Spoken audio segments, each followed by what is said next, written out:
Hey guys, what's up? Welcome back to my channel. So this is the third video that I'm posting for 33 days in a row.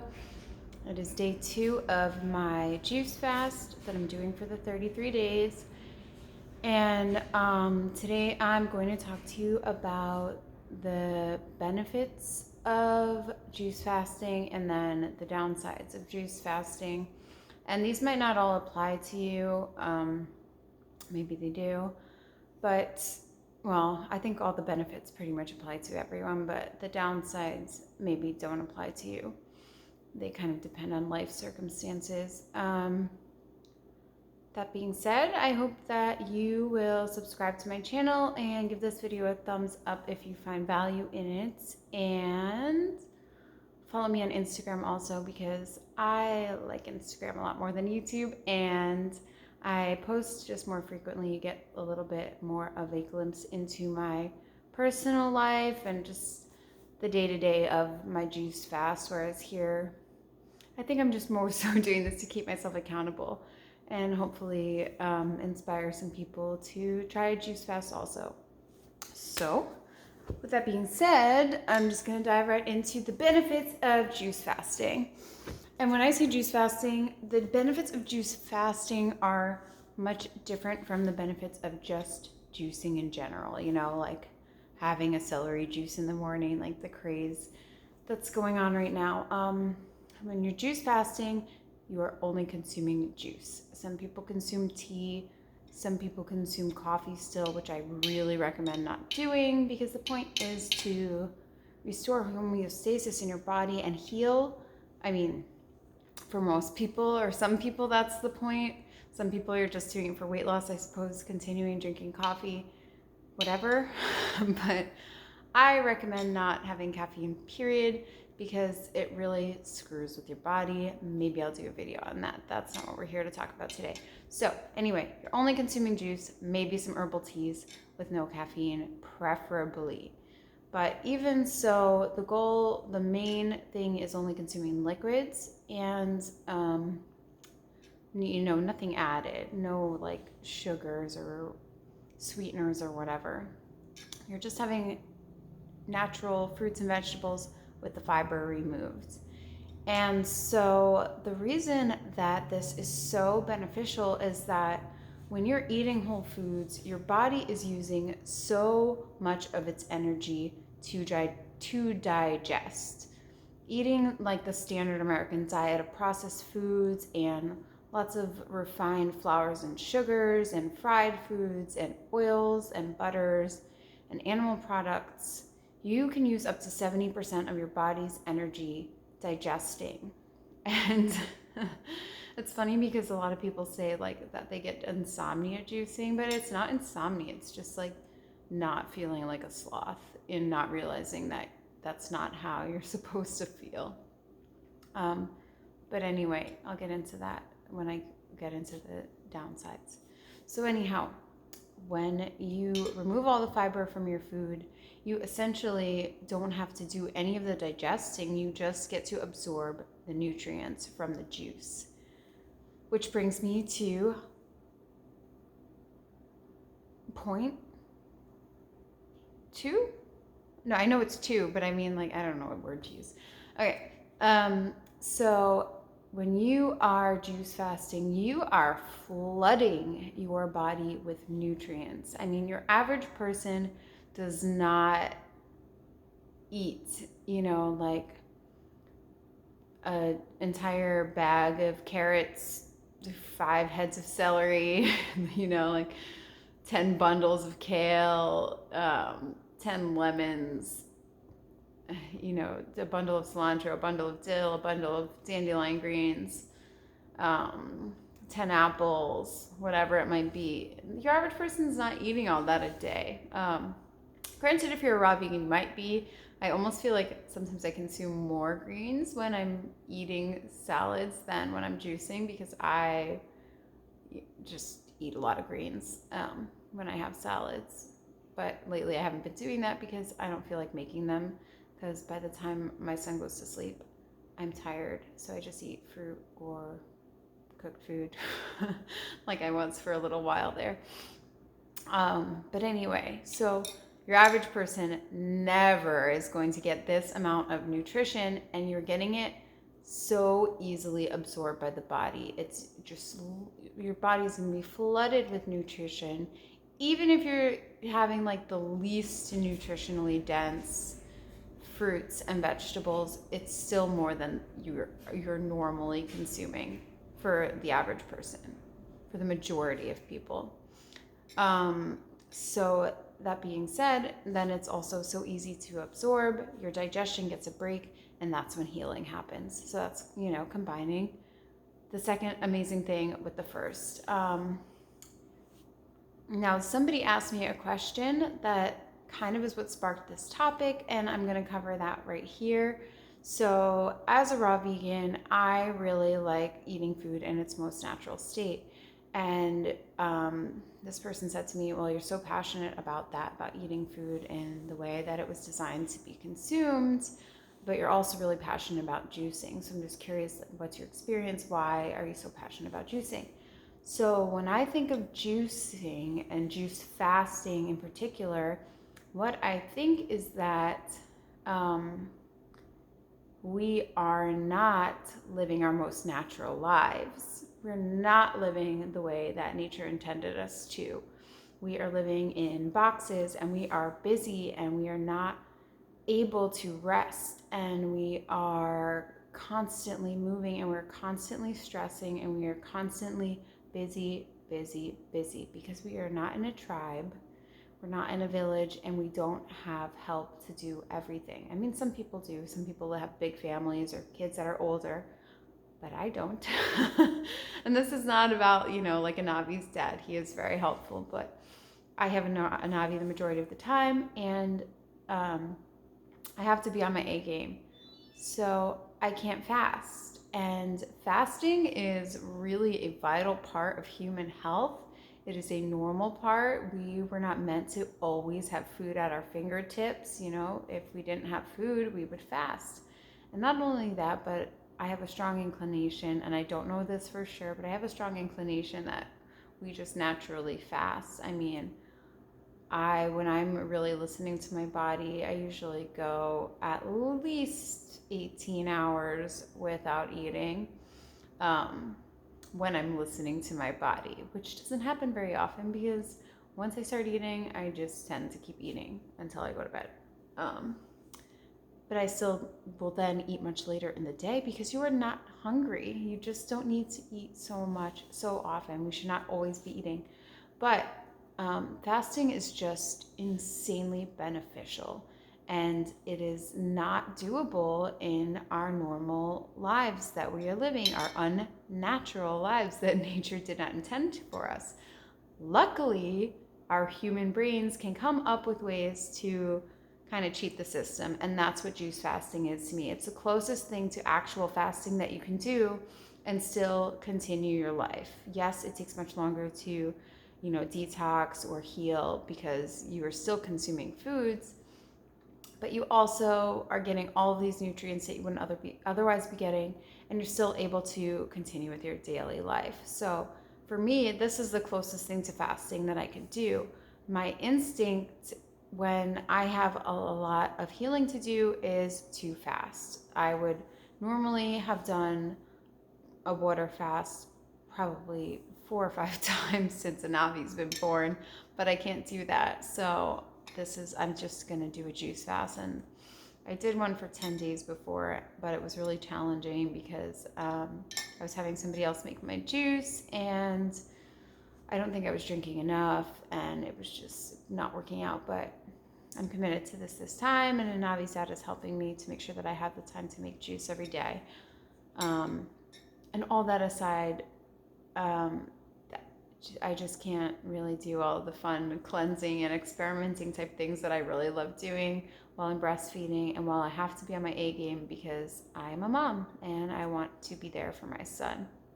So that's the main reason that I love juicing, aside from how amazing you feel, which will bring me to the last point I want to make. Juicing feels so good.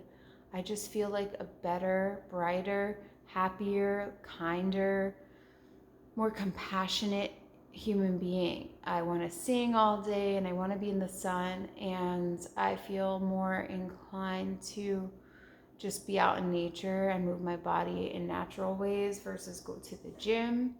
And I don't feel like anxiety because I didn't go to the gym, which will happen to me a lot of the time when I'm just eating normally. Um, but I just feel like I just want to move my body in natural ways versus, lifting weights or walking or running on a treadmill or using machines or whatever. Um, so yeah, that's just juicing really just makes you feel amazing. And if you've never done it, and especially if you're coming from a pretty crappy diet, then I really recommend it. You're just going to feel so good. Maybe not all the time, depending on how crappy your diet is. So let's switch over to the downsides of juicing. The number one downside for me is that it is time consuming. It takes forever. Man, this is one of those moments where I wish I was like one of those YouTubers that had time to edit their videos and make them all cool, because I would have like slow-mo zoomed on my mouth and like forever. But it really does. It takes so much time. I mean, between prepping, like washing my produce and cutting it up, juicing, and then cleaning up, it takes me about 2 hours to make a full day's worth of juice. And if it were like a different time of year and I had better access to like good quality watermelons, yeah, then it would be much quicker, because watermelon is like the easiest thing to juice. It's the cheapest thing, to juice, and it makes so much juice so quickly. So juicing watermelon is really easy. I am gonna buy some sugarcane juice from a local farm that I can, supplement a big portion of my day's calories with, so I don't have to make as much juice. But yeah, where I'm at right now, it takes me about 2 hours from start to finish. And that might not be the case for everybody, but that's the case for me, and it is a pain. It's not that I don't like it. When I was, a single human being, I don't mean like relationship wise, I mean like not having someone dependent on me, I liked it. It was almost like a meditative thing. But now it's, the 2 hours a day that I have any help with my son, I'm spending juicing. So then when he goes to bed, I have to do all of the busy work around the house, and I just want to relax, and I want time to journal, and I want time to meditate, and I want time to catch up with people, which I'm really failing at since starting this juice fast, because I like never check my phone except maybe when I'm at the gym.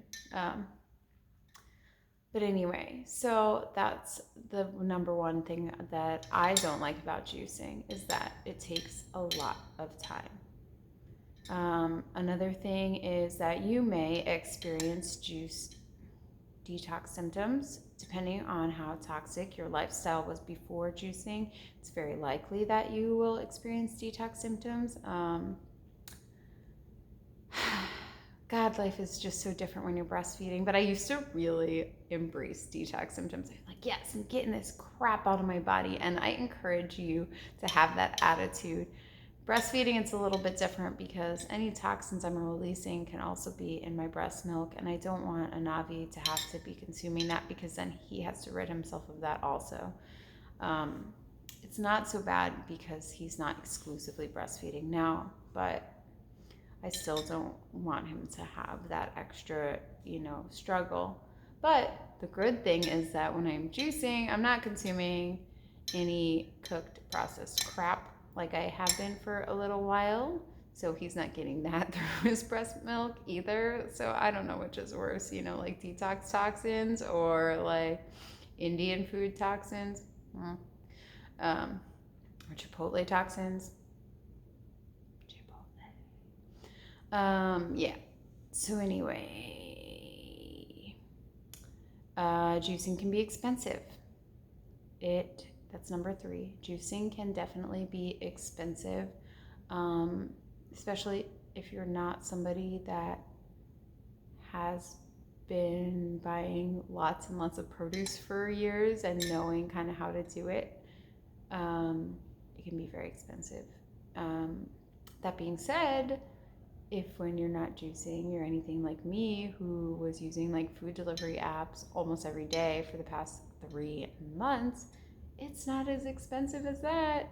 Not even close. Doesn't fucking cut it. Doesn't even compare. So it can be expensive, but it really just depends on your priorities and what you're doing. You know, people might be like, oh my gosh, this is so expensive, because you're not used to spending that much money at the grocery store, but you're not factoring in the money that you spend going out, or the money you spend ordering takeout or getting takeout, or whatever other means you might spend money on food and drink.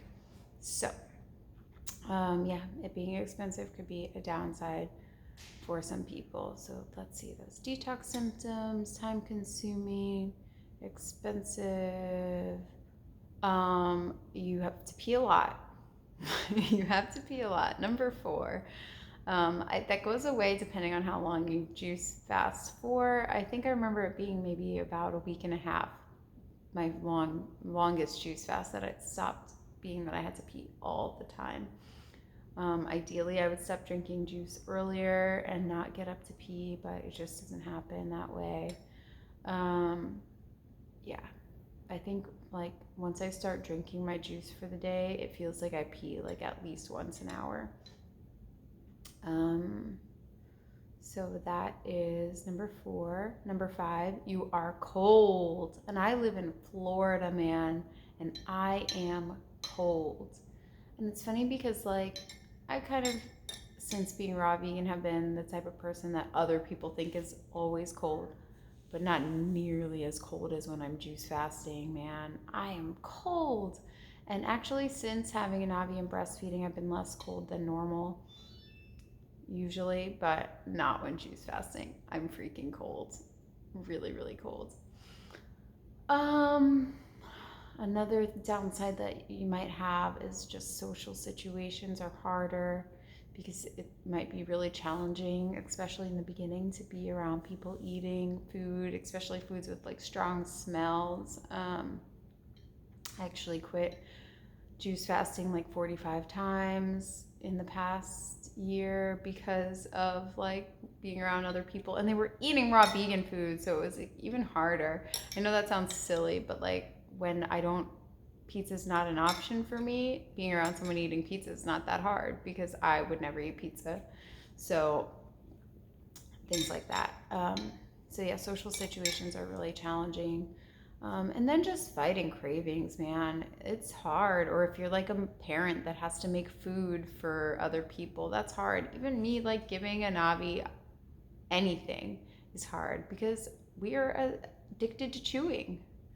Plain and simple. I mean, some people have to have something in their mouth all the time, whether it's gum or their fingernails or whatever it might be, you know.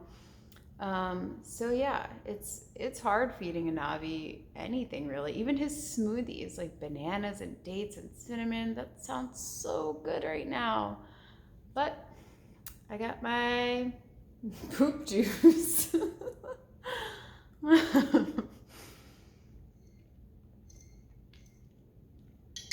It's actually really good. This one's like celery, carrots. I don't really know, to be honest. It was just a hodgepodge. So yeah, I guess that's what I can come up with. But the benefits to me really outweigh the downsides. You just have to be really committed, and I recommend, here we go, here's something good.